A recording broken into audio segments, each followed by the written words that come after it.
Flipkart আমার সঙ্গে এত বড় স্ক্যাম করবে আমি ভাবিনি। তো গাইস আমরা ভাই আজকে হবো নাইকোলার লাড্ডু এলিকে মারে কইছি তাদের রেডি করে রানতো। তারপরে আমি বুরিন্দা লয়ে গেলাম মানে মুড়ি লয়ে খামো ওখানে মুড়িটা লয়ে লাইছি।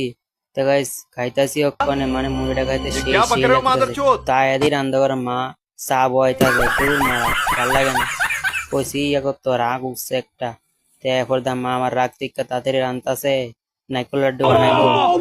মা এটা কিতা জানি মশলা টসলা দিতাছে কইতে পারি না। ওদিক ফটাফট করে লাইতাছে তো বন্ধুরা দিক দিয়ে সন্ধ্যা হয়ে গেছে গা মানে এটি বানাইতে বানাইতে তখন মার আমি এটি कहना क्या বইলাম चाह रहे हैं হাতে भाई আর आप। কি ছোট ছোট তো গাইস যেই গরম মানে করতে গেলে হাত মাত মানে জ্বলে হইলে গেছে গা, হাত লাল হয়ে গেছে গা, তোমরা দেখাইতে পারতাম না কিন্তু অনেক লাল হয়েছে ফাইনালি রেডি হয়ে গেছে গা, তো বানাই লাইছি हमको सिखा মানে दिया। অল্পই বানাইছি এটি মানে আমার মন চাইছে আর কি খাইতাম এই লিগা বানাইছি আর কি।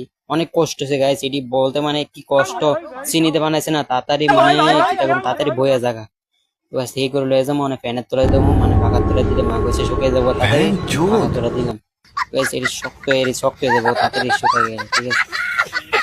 শক্ত হয়ে যাবো গাড়ি মানে একদম সাদা পকপক হয়ে যাবো নারকেলের লাড্ডু না এই যে শক্ত হয়ে যাবে। গাইস এর মধ্যে আমার একটা পার্সেল আয় বসে মানে পার্সেলটা দিতে পারছে না দাদা দাদা আমার অনেকবার কল করছে আমি আসলাম না বাড়িতে লিখে গেছে রাত্রে লয়ে যেতাম রাত্রে লয়ে এসেছি দেখো পার্সেলটা কি চাইছে।